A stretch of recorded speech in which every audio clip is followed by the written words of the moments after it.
Ya. Yuk, sekarang buka harapan besar kita ya. Kekuatan positif kita. Jangan pernah, nggak mungkin itu. Wah, yang bisa itu cuman para nabi, para rasul. Kan para nabi, para rasul di Quran dikatakan, Kul innama ana basyarum mislukum. Katakanlah wahai para nabi, para rasul, kalian semua manusia biasa seperti yang lain. Apa yang dicapai para nabi, para rasul, bisa dicapai oleh kita kalau kita ngikutin jejak dan langkahnya. Kan begitu. Makanya jangan putus asa ya, jangan putus asa. Nah, kembali pada dialog tadi. Umatnya Musa disuruh iman pada Allahnya Musa. Hei, umatku Bani Israel, imanlah kalian pada Allahku, pada Allah Tuhanku. Apa jawabannya? Wahai Musa, aku tidak akan beriman pada Allahmu sebelum aku melihat Allah dengan jelas. Itu diabadikan di Quran.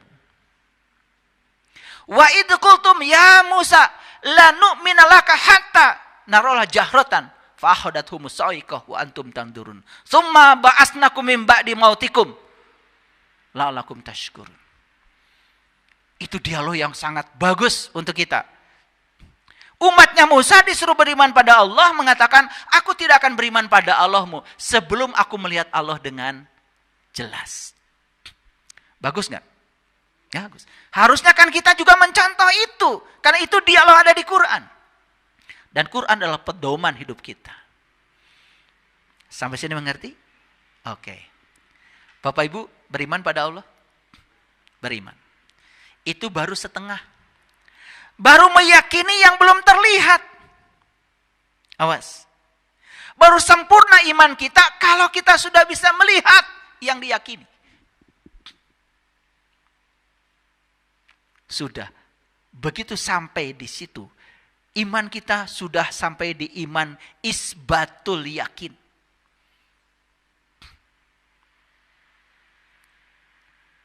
Bukan ilmu yakin, bukan ainul yakin, bukan hakul yakin, tapi isbatul yakin. Sudah tidak ada keraguan lagi. Kenapa? Sudah menyaksikan dia sebagaimana dia adanya. Apakah bisa dicapai oleh kita-kita? Bisa. Belajar sama orang yang tahu. Gitu aja. Ya. Makanya jangan belajar Allah dari penjelasan tentang Allah. Arab tuh Rabbi bi Rabbi. Belajar Allah harus dari Allahnya.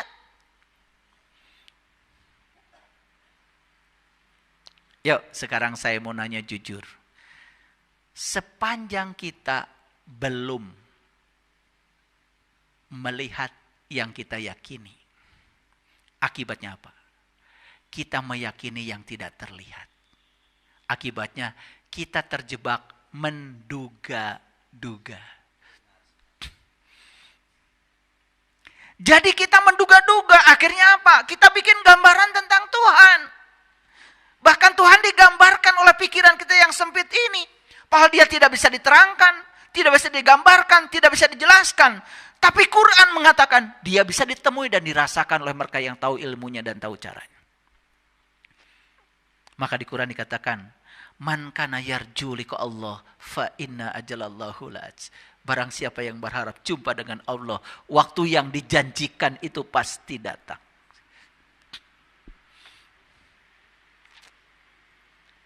Jadi dalam konteks iman, judul ini menjadi dalam. Meyakini yang tidak terlihat, bagus. Tetapi kalau kita belum bisa melihat yang diyakini, kita jadi liar. Akibatnya kita membuat gambaran-gambaran tentang Tuhan. Lalu kita menjelaskan Tuhan. Dikiranya penjelasan tentang Tuhan itu Tuhan, bukan. Itu adalah persepsi dia. Persepsi pikiran dia tentang Tuhan. Akibatnya apa? Sebanyak kepala, sebanyak itu persepsi tentang Tuhan. Jadi Tuhannya banyak. Padahal dia Maha Tunggal adanya. Dia meliputi seluruh semesta raya. Meliputi semua makhluk. Meliputi Bapak Ibu semuanya dan meliputi diri saya. Berarti dia satu adanya. Dia Maha Tunggal. Dan siapapun yang menyaksikan dia harusnya sama. Tapi kalau yang menjelaskan dia, karena dia belum pernah menyaksikan dia, itu jadi beda-beda. Karena itu persepsi. bukan yang sebenar. Itu yang disebut dengan prasangka. Apa? Ulangi ya. Sebelum kita bisa melihat yang diyakini, baru meyakini yang tak terlihat, berarti kita akan terjebak oleh prasangka. Dari situ muncul yang namanya persepsi, proyeksi, interpretasi, muncul dari situ. Dan itu bukan yang sebenarnya. Hadirin, sampai sekarang orang fisika tidak ada yang bisa menjelaskan air ini apa. Walaupun ada penjelasannya, itu pun hanya keterbatasan penjelasan saja. Air adalah rumus molekulnya H2O. Air adalah pelarut yang sangat bagus. Penjelasan-penjelasan itu, sebanyak apapun buku tentang air, tetap saja belum bisa menjelaskan air yang sebenarnya. Makanya, kalau baru baca buku tentang air, kalian belum tahu air. Tapi kalau sudah minum air, sudah selesai. Gimana air rasanya? Pokoknya gitu deh. Itu aja. Makanya kalau sudah sampai di sana, nggak banyak kata-katanya. Pokoknya gitu deh. Aku tidak bisa mengatakan lagi dengan kata-kata. Sudah selesai. Nah, inilah ayatnya. Lihat semua. Ayo jujur pada diri sendiri. Jujur, jujur. A'udzubillahi minasyaitonirrajim. Bismillahirrahmanirrahim. Ini surat Yunus, surat ke-10 ayat 66. Ala inna lillahi man fis samawati wa man fil ardi. Wa ma yattabi'ul ladzina yad'una min dunillahi syuraka iyattabi'una illa dzan wa inhum illa yakhrusun. Ingatlah, sesungguhnya kepunyaan Allah semua yang ada di langit dan yang ada di bumi. Dan orang-orang yang menyeru sekutu-sekutu selain Allah, tidaklah mengikuti Allah. Hadirin, sepanjang kita tidak tahu dan kenal kepada Allah, sepanjang itu pula yang diseru oleh kita adalah sekutu-sekutunya selain Allah. Persepsi, penjelasan, interpretasi, itu semua adalah sekutu. Dan tidak akan bisa menolong. Dan mereka yang menyuruh sekutu-sekutu selain Allah, kata ayat ini, tidaklah dia mengikuti Allah. Perasaan saja dia mengikuti. Makanya ketika sholat Allahu Akbar, merasa sudah menyembah Allah. Padahal tidak mengingat Allah sama sekali. Yang diingat oleh dia adalah urusan-urusan dia sendiri. Betul? Liar jadinya. Betul? Karena kita tidak punya fokus. Karena kita tidak tahu apa yang harus kita ingat. Padahal di Quran dikatakan, aqimis sholata li zikri. Dirikanlah sholat untuk mengingat aku. Malah sibuk ya, mengingat bacaan sholat. Padahal kata Allah, sholat mengingat apa? Mengingat aku. Aduh. Kurang kritis ya kita itu. Mereka tidak mengikuti kecuali persangkaan belaka. Dan mereka hanya menduga-duga. Terasa ayat ini? Oh, ternyata selama ini saya sudah meyakini yang tidak terlihat. Tapi saya belum melihat yang saya yakini. Akibatnya saya terjebak oleh prasangka dan menduga-duga. Duh, ya Allah. Bimbinglah aku supaya aku bisa dapat petunjuk ke jalan syirat-Mu ya Allah. Agar aku bisa bebas dari segala prasangka dan duga-menduga. Di ayat lain, surat An-Najm, surat ke-53 ayat 28. Wa ma lahum bihi min ilmin iyattabi'una illa dzan wa inna dzan la yugni minal haqqi syai'a. Dan mereka tidak mempunyai suatu pengetahuan tentang itu. Tidak punya pengetahuan tentang itu. Tentang yang diyakini itu enggak punya pengetahuan sama sekali. Karena apa? Dia belum melihat yang diyakini. Tetapi dia meyakini yang tidak terlihat. Maka kata ayat ini, mereka tidak lain hanyalah mengikuti persangkaan. Sedangkan sesungguhnya persangkaan itu tidak berfaedah sedikit pun terhadap kebenaran. Diperkuat lagi di ayat lain. Di Quran surat Al-An'am, surat ke-6 ayat 116. Wa in tuti' aksara man fil ardi yudilluka an sabilillah. Di sini dikatakan aksaro. Aksaro itu kasiro. Kasiro itu kebanyakan. Dan jika kamu mengikuti kebanyakan orang di muka bumi ini, niscaya mereka akan menyesatkan kamu dari jalan Allah. Jadi, yang menyesatkan dari jalan Allah itu bukan yang sedikit kalau kata Quran. Yang kebanyakan.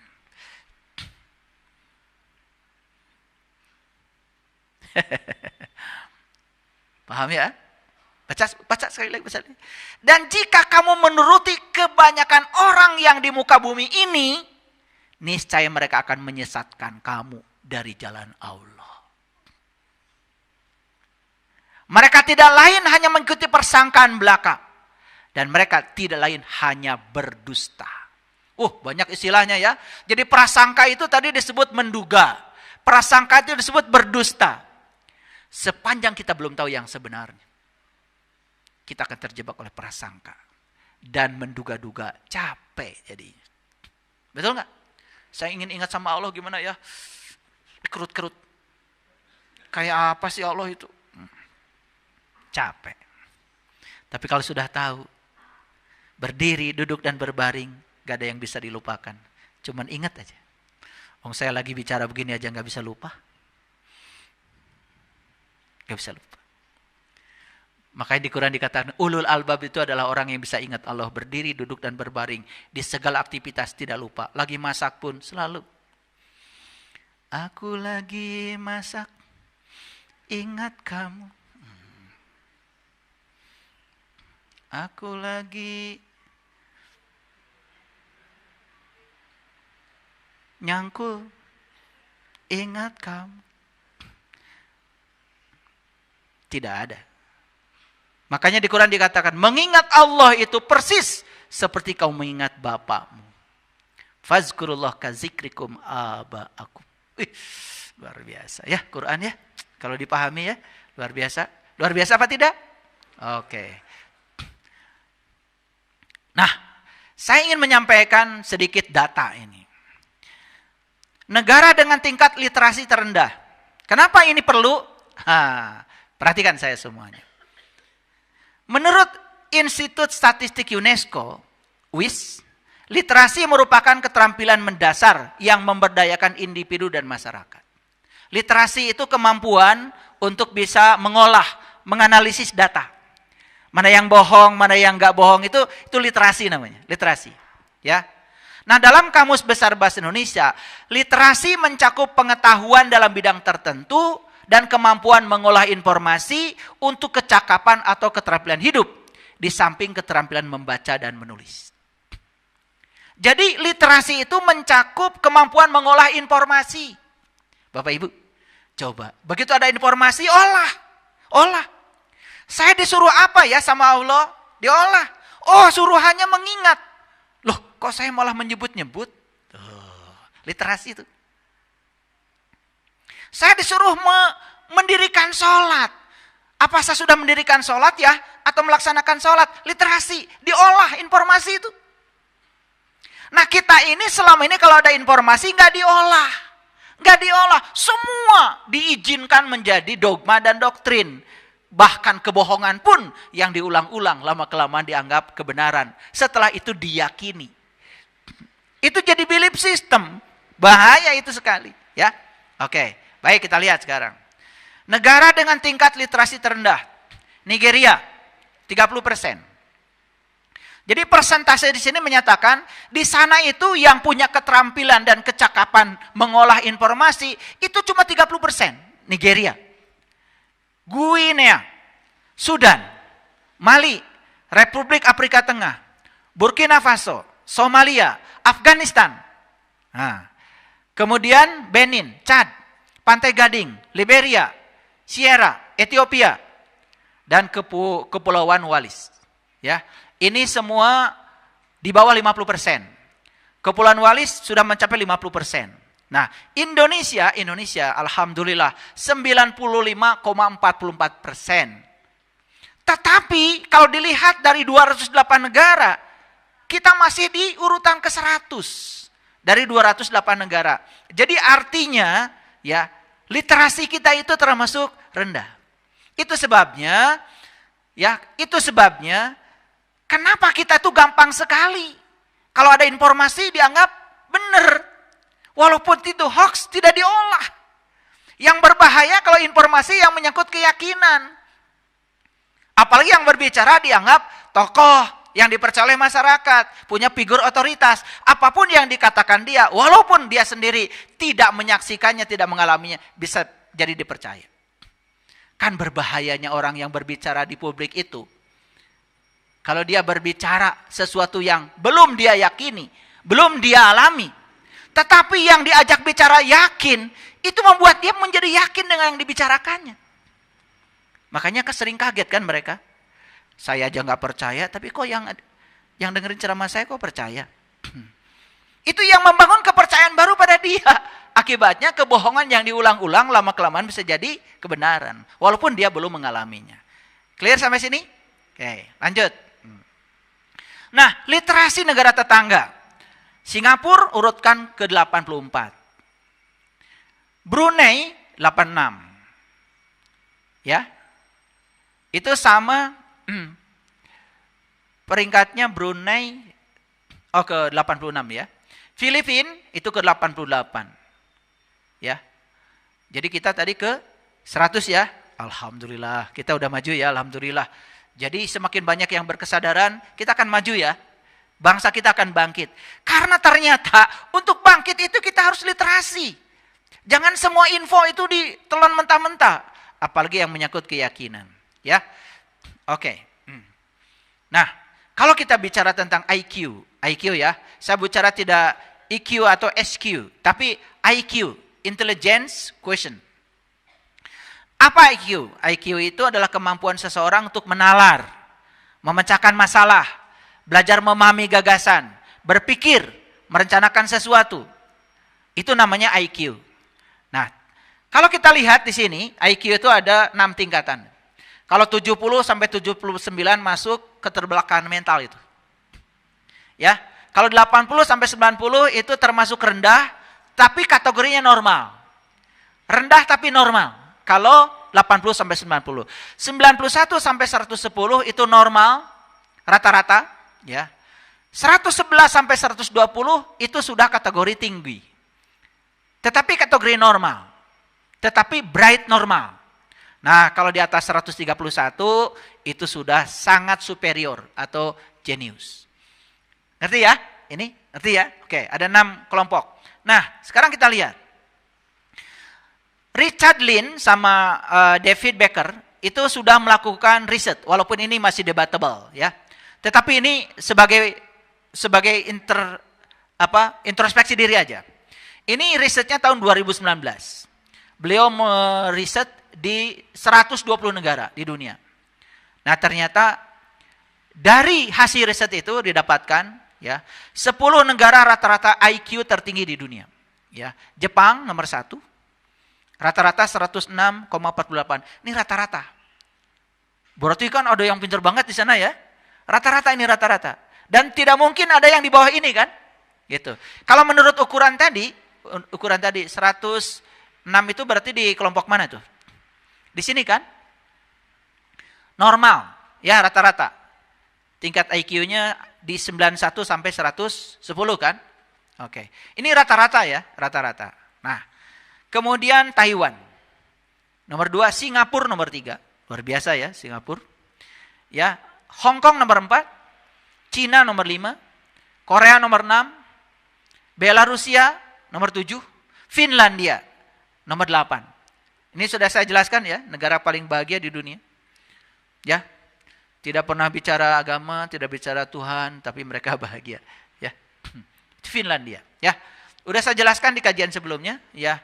Kemudian nomor 9 Liechtenstein, ya. Kemudian nomor 10 dan nomor 10 ada 2 negara sama nilainya, yaitu Jerman dan Belanda. Jerman dan Belanda nomor 10 ya. Indonesia di mana? Nah, Indonesia perangkatnya di nomor 129. Ya. dengan skor 78,49. Ini rata-rata ya. Di Indonesia banyak yang pintar. Banyak ya, ini rata-rata.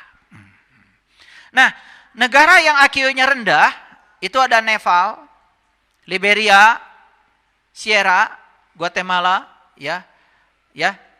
Kemudian ada Cape Verde, Gambia, Nicaragua, Guinea, Pantai Gading, Ghana, dan Sudan Selatan.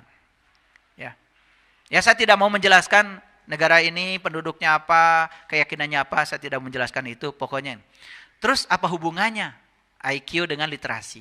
Nah, jadi karena rendah, maka daya kritis dalam berpikir menjadi rendah. Jadi ada kaitannya dengan riset yang saya sampaikan di kajian sebelumnya. Kenapa kita menjadi sangat mudah terkena hoax? Kenapa? Pertama karena rata-rata IQ-nya rendah. Yang kedua, literasinya juga rendah. Jadi kemampuan bernalar kurang. Akibatnya tidak berpikir kritis. Akibatnya apa? Apapun yang disampaikan orang dianggap kebenaran. Itu masalahnya. Itu poin yang saya mau sampaikan. Ya. Nah, jadi kita kembali lagi kepada judul yang semula tadi. Apa judulnya? Meyakini yang tidak terlihat akan melihat yang diyakini. Saya bagi dalam dua konteks. Dalam konteks keseharian, keyakinan yang saya maksud adalah belief system yang dibangun oleh lingkungan. Tapi dalam konteks keimanan, tentu saja kita tidak cukup hanya meyakini yang tidak terlihat. Kita harus bisa melihat yang diyakini. Supaya syahadat kita mantap, bukan sekedar ucapan. Kalau kita sudah sampai di titik itu, insya Allah, itu yang akan mengubah semua tatanan kehidupan kita. Sehingga orang yang di kesadaran ini, melihat semua kehidupan itu menjadi netral. Tidak terjebak baik, buruk, benar, salah. Netral saja. Netral saja. Nah, ketika di titik itu, kita bisa netral. Kita lebih mudah menerima semua kenyataan hidup apa adanya. Sehingga kita tidak memilih dan memilah lagi. Apapun yang terjadi, tangkap pesannya. Karena semua yang terjadi pasti membawa pesan. Itu yang akan membawa kita memasuki dimensi baru kehidupan. Di mana kita akan selalu merasa bahagia setiap ruang dan waktu. Hadir di sini, saat ini, sekarang. Tidak ada baik buruk, tidak ada benar salah. Emosi kita mulai stabil, kita tidak menyerang orang lagi. Itu keren. Saya sangat berharap kajian-kajian yang saya sampaikan ini membangun kesadaran baru bagi semua warga dunia ini. Karena bagi saya bukan sekedar memikirkan satu kelompok tertentu. Saya berpikir bagaimana dunia ini dihuni oleh orang-orang yang berkesadaran. Sehingga dunia ini menjadi tempat yang nyaman buat kita wariskan pada anak cucu kita. Karena dunia hari ini bukan warisan buat kita. Tapi dunia hari ini adalah titipan buat anak cucu kita. Yuk kita sekarang bawalah keluarga kita untuk belajar kesadaran. Jangan seperti robot biologis yang hanya menjalankan ritual-ritual agama. Hanya sebatas ritual yang rutin. Tapi tidak pernah dimengerti. Tingkatkan literasi kita. Kemampuan menganalisis informasi. Tingkatkan itu, ya. Tetapi saya punya keyakinan. Yang menentukan keberhasilan hidup seseorang bukan IQ. Tetapi tekad dia untuk merubah diri. Siapapun di semesta ini, kalau punya tekad untuk mengubah dirinya, ingin berubah, dan ingin beradaptasi dengan perubahan, saya yakin dia akan menjadi pemenang dalam kehidupan ini. Karena spesies yang akan bertahan hidup bukan mereka yang kuat, tapi mereka yang bisa beradaptasi terhadap semua perubahan. Terima kasih. Assalamualaikum warahmatullahi wabarakatuh.